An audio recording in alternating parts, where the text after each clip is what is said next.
Today we wanted to sit down and share a little bit about a really cool wildlife encounter that we had while we were in Thailand. Yep, we got to see elephants.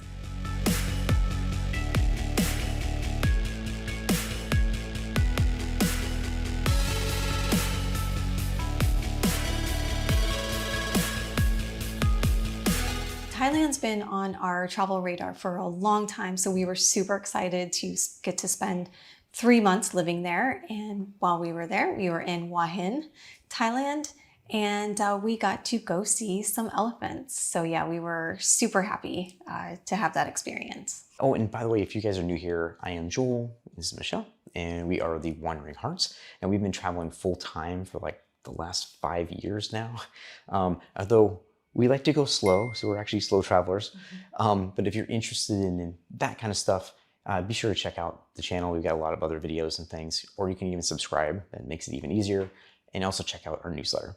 As we said before, we were living in Hua Hin, and so we wanted to find a rescue center or a place where we could see elephants and maybe some other animals. So I started doing some quick research, what was in the area, and went on the local Facebook group that I belong to for Hua Hin, and a whole bunch of people recommended the Wildlife Friends Foundation. And so ultimately that's what we decided to book the tour with. So the mission of the Wildlife Friends Foundation is to rescue and rehabilitate captive wild animals, and then also raising awareness of some of the issues around animal abuse and also exploitation of the industry. So it does happen a lot, especially in different countries that we travel to. So it's just kind of reality they have to face and kind of do your due diligence and trying to find an ethical place to visit. The way Wildlife Friends Foundation sets up their tours is actually pretty cool. You get to actually see all of the animals from a safe distance, and also get to learn a little bit about each of their stories too, because you'd be surprised like how many of these animals have, not all of them have come from, like abusive situations. However, some of them are, especially in Thailand, there's not really any limits on what exotic animals you can own. So a lot of times they're being rescued from homes and places like that where people have things like alligators in their house, or on purpose, or they have, monkeys that they've captured, or, various places like that. So it's actually kind of cool to actually get to hear a little bit about each of the animals and kind of where they came from. I was also surprised to just see how many animals they have rescued, and that weren't just elephants. Yeah. So yeah, there's all different kinds of animals to see, so that was really fun. Yeah, so we're gonna just show some footage from our time there. I'm not gonna narrate or anything, just gonna let you kind of look at some of that. You can hear some of the sounds they make and see some of the animals. And then after that, we're gonna talk a little bit real quick about what it costs to do the foundation, like how to book, all that kind of stuff. So here we go.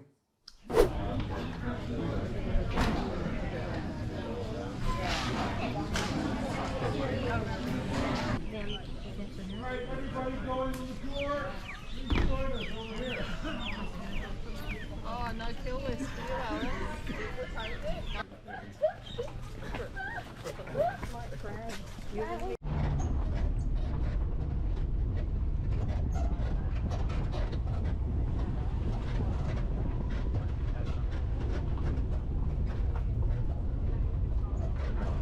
All right, guys, we're going to get out here, either the left or the right-hand side. And when the eggs are ready to hatch and they come out, the mother goes back to the nest, collects the little crocodiles in her mouth, and then carries them to the water. So a lot of these macaques are being poached illegally from the wild, put into containers and shipped all over the world. The ones that do survive go to medical centers. And in these medical centers, they're used for 3 premier things. The first one is testing of makeup. The second one is testing of drugs or medicine. And the last one is testing of devices. Let me clarify that for you. What they do with these macaques is they stitch up their eyes to make them look blind. Some very young gibbons. So the 2 guys in here, they're called Pick and Nick. And then the little blonde one sitting on the floor. A gibbon is sexually mature at the age of 7. So that's kind of, call it their puberty. So fully grown, I would say, around 20, 22.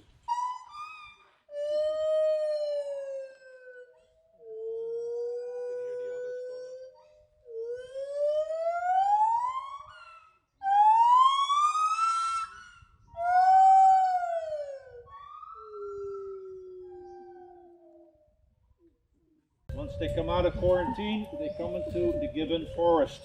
What we try to do here is to match them up. Gibbons are sociable animals.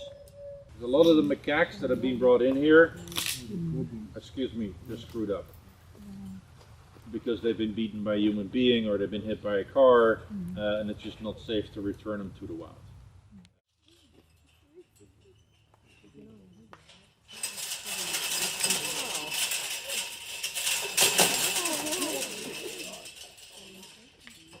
This is a binturong. You guys can probably see him on the tree much better than my phone. Oh, you didn't leave him alone. Cat. Because they have the face of a bear, sorry, the face of a cat and the body of a bear. Kind of squeezed together. Why are you awake, buddy boy? Is Joy. And Joy is an Asiatic black bear. She likely saw her mother getting killed right in front of her.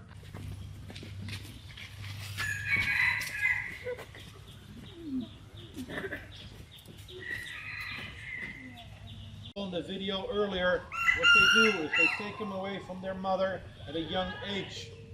Basically work themselves to death. If you see anybody, any animal, in chains around their neck or around their feet, you know the animal is being tortured. You see a larger ape sitting on the ground enjoying his lunch. Any idea what that is?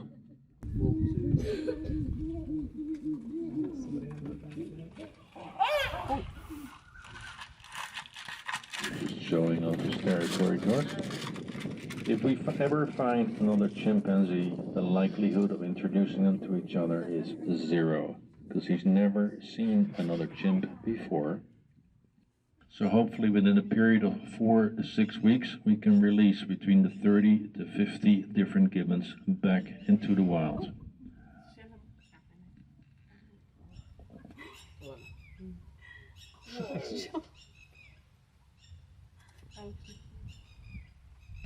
That little one you see swinging up there is only 14 months old. You can see how well practiced he is with jumping from tree to tree.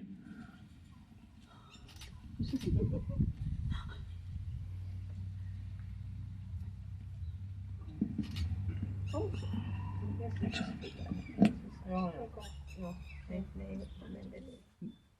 you going to sing for me? Huh? Let these people hear your beautiful voice. There you go.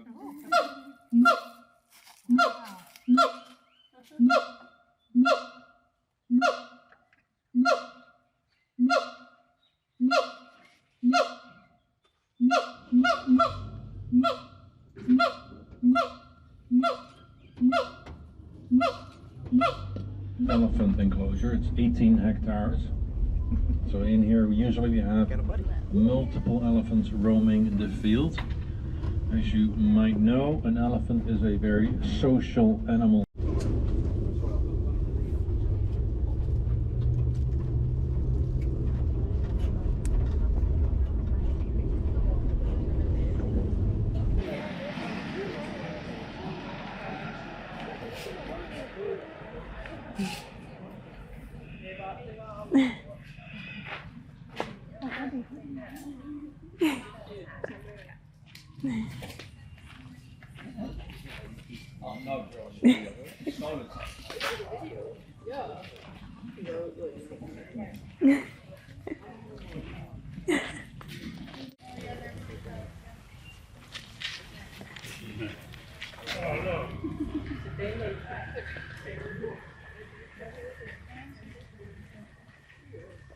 Guys, keep going, huh? You can go more than once. Oh, Gotta go until the Yeah, bucket is you like empty, that? otherwise you gotta eat that's it. awesome. So one really cool thing about the tour that we noticed was the fact that hearing the animals, like you might, when you watch it, you can hear them, but it's another thing to actually like be in the presence of them and hear it. You can sometimes hear, especially some of the monkeys, you can hear like a little bit of the vibration. You can almost feel it. So that's something that was really cool. Also, you notice at the end, we didn't actually touch the elephants. We got to feed them. And that's another important fact as well. The way these elephants are very old, and of course they willingly approached us to be fed because they want some watermelon. And but it was a nice, easy way to do that. And the reason I point that out is because a lot of the encounters that are out there, like the bathing and things like that, sound really cool, and I'm sure it's an amazing experience, but it's also really dangerous. In fact, while we were in Thailand, a poor girl was killed by an elephant in that exact situation. The animal just got scared and it moved, and an elephant is extremely heavy and their trunks are just muscles, and the girl got hit in the head, and so that's another reason why you want to be really careful about that and choosing places that are ethically treated and don't have those hands-on encounters like that, especially with large animals or dangerous animals like that. So to book your tour with the Wildlife Friends Foundation, you can actually do it online. And I just went on and sent them an email, and it was all set up basically within a day. I think it was $53 per person. And that included our pickup at our apartment, also lunch and a full tour. And they also brought us back to our apartment. So I think it was pretty good value. Yeah, definitely. And then also just make sure it's an all day thing. Yeah. So, I mean, it takes about an hour to get out there, at least from Hua Hin and back. And then you're there for a couple hours too. So also, your normal things in Thailand, sunscreen, hat, bring lots of water. They do have like a little snack bars and a restaurant there too. So you can get those things while you're there. Yeah. But highly recommend it. We think it was a really awesome opportunity, and I would totally do it again. Yeah, it was super fun. Definitely recommend it if you're in the Hua Hin area. And even you can book a tour actually from Bangkok as well. So if you're in Bangkok, you can. That would be a very long day, but Yeah, it would be. Anyways, well, thank you guys for watching. I hope this was entertaining, and also that you learned a little bit about it too, especially if you're planning on traveling to Thailand, or just honestly any other place where there's wildlife encounters too. Be sure to check out some of our other videos on Thailand. We've got a whole playlist you can check out, as well as slow travel stuff if you're interested in that. All right, guys, thanks so much for watching. Happy wandering. Happy wandering. So today we wanted to sit down and talk to you. Okay. So today we wanted to share a little. Okay.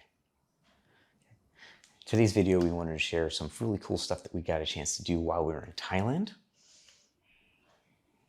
What did I say before? That's what I was trying to remember. Oh. So I'm not the only one. So as we said before, we were living in Hua Hin, Thailand, and we wanted to find, start that over. So a really cool thing about,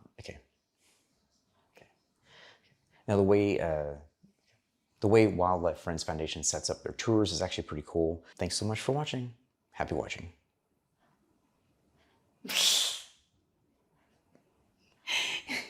Happy watching. I did not say that right. Happy watching. All right, how do we wrap that up? How do we fix that up? I think that's the first time you said that.